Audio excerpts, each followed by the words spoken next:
awalnya misalnya curhat di media sosial, kemudian ada seorang yang sok-sok pahlawan inbox lah, mencoba menenangkan dan lain sebagainya.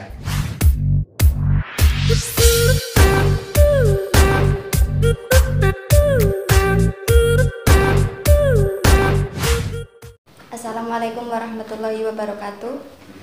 Bertemu lagi bersama kami di Manulu Media.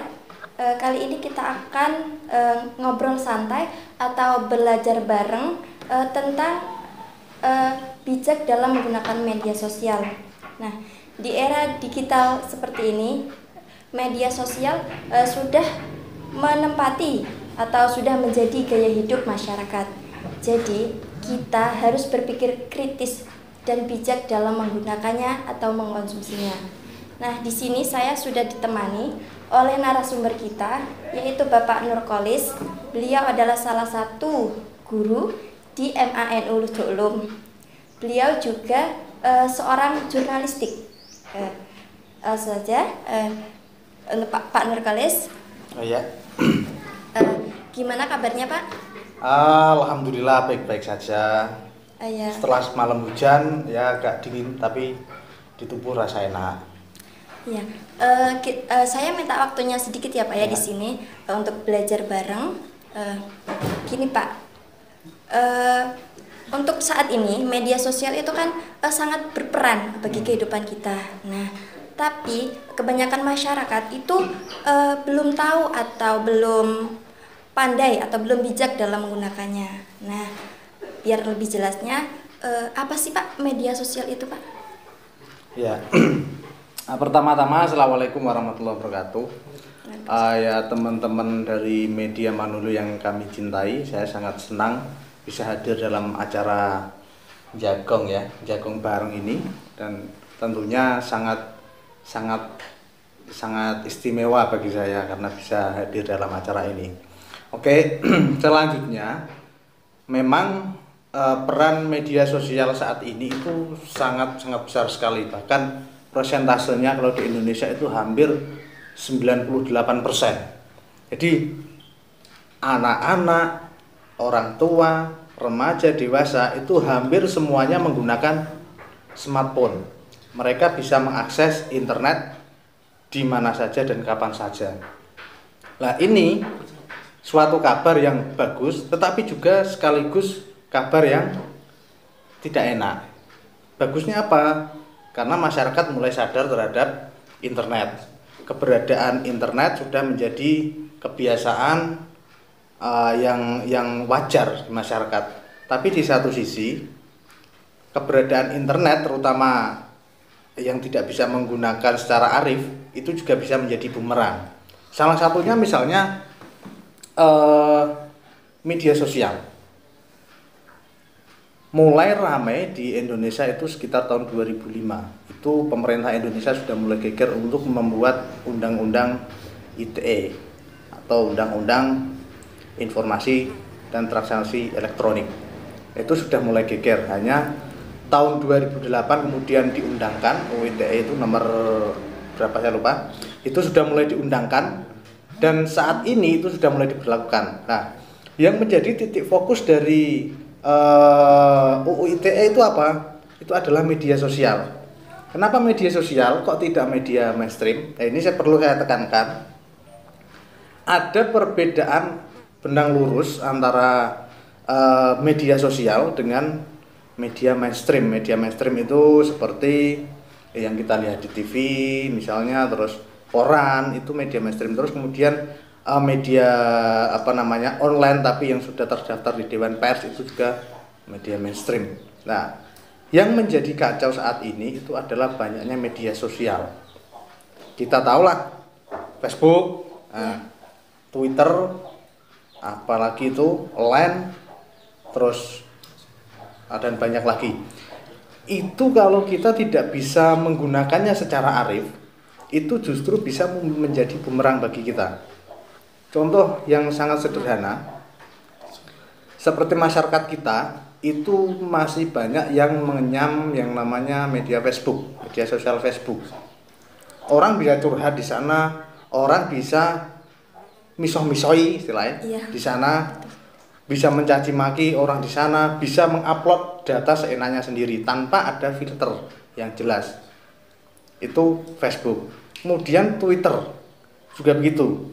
Twitter itu justru malah sangat vulgar. Wah, orang presiden pun bisa dicaci maki di situ, apalagi seperti kita kan. Nah, itu kebanyakan kalau tidak bisa digunakan secara bijaksana, itu bisa melanggar undang-undang ITE, bahkan bisa sampai berujung ke pidana penjara. Hukum. Iya, berujung ke hukum. Lah, fenomena yang terjadi saat ini, banyak masyarakat menggunakan media sosial, terutama Facebook, itu tidak bisa memberikan kontrol sosial. Kita tahulah misalnya remaja curhat di Facebook, "Mas, saya baru putus dengan pacar." Pengorbanan yang paling asik itu apa misalnya kayak gitu? Pengorbanannya ada nggak misalnya korban yang mengorbankan mantan ya? Itu kan sindiran-sindiran seperti itu kan banyak di Facebook kan banyak. Iya, betul sekali. Banyak. Terus kemudian yang sangat parah terkadang mencaci maki orang lain dari Facebook, di Facebook. Nah, ini kan bisa berakibat fatal apabila orang yang dicaci maki itu melaporkan ke pihak kepolisian misalnya. Itu kan sangat fatal. Jadi pergeserannya memang sangat sangat besar sekali. Ketika dunia berada dalam genggaman itu yang namanya smartphone itu, orang itu sudah mulai terombang-ambing. Itu mungkin bisa menjadi catatan bagi kita. Oh ya gini Pak, kenapa sih kan biasanya banyak seperti Bapak bilang banyak orang yang selalu mencurhatkan dirinya di lewat media sosial. Nah itu kenapa sih Pak? Ataukah mereka ingin pansos atau cuma sekedar pencitraan atau untuk mengekspresikan dirinya? Gimana itu Pak? Iya, jadi istilahnya orang-orang yang lagi kasmaran itu kan gini.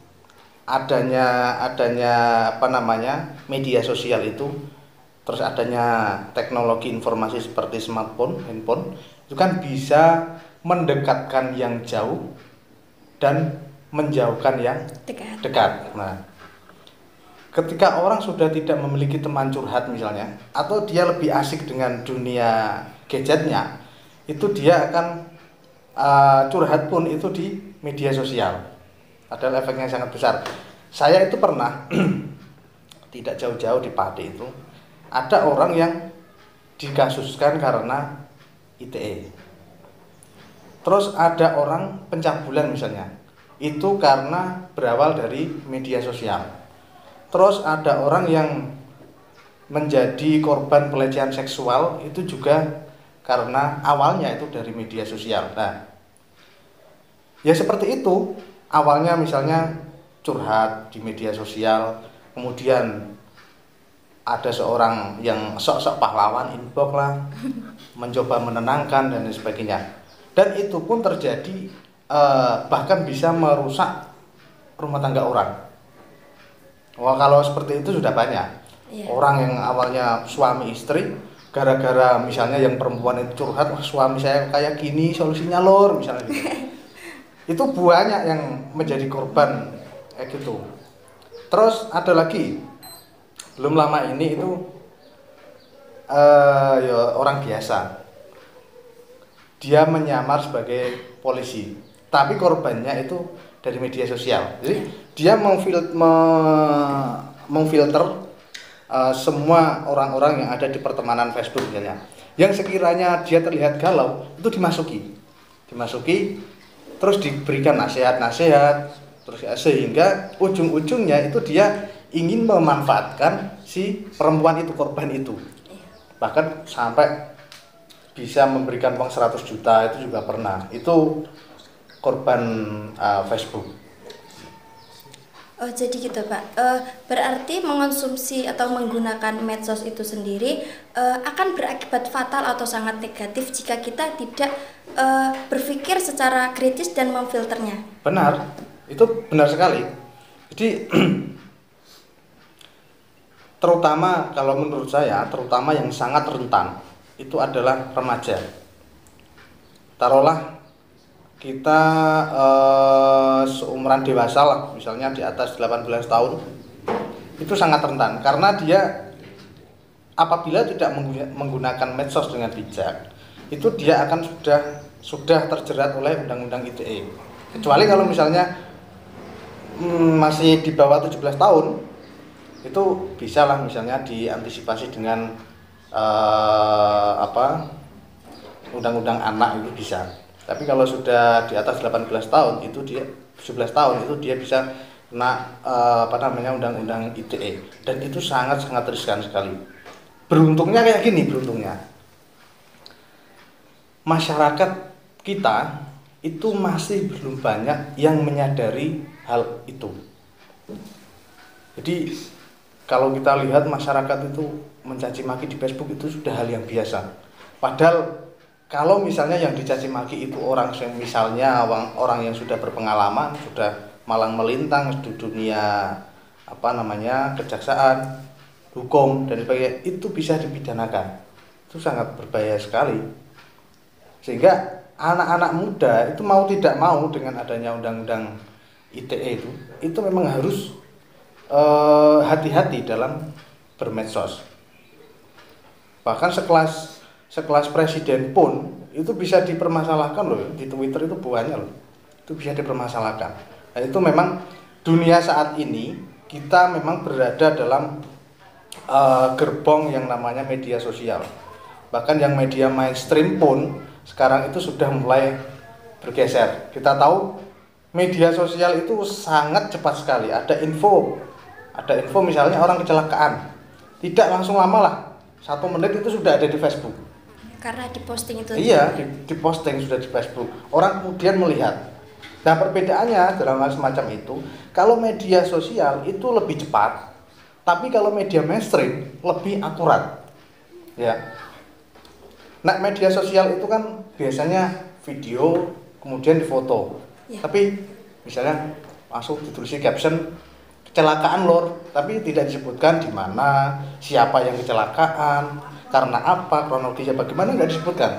Tapi kalau media mainstream itu pasti disebutkan yang kecelakaan ini, tempatnya di sini, TKP-nya di sini, jam sekian, itu jelas. Jadi akurasinya itu lebih tepat daripada media sosial. Nah, jadi kalau kita memberikan informasi, nah kalau kita tidak memfilternya atau tidak, oh ini benar apa tidak, itu biasanya langsung di-share, Pak. Nah, itu gimana sih, Pak? Nah, itu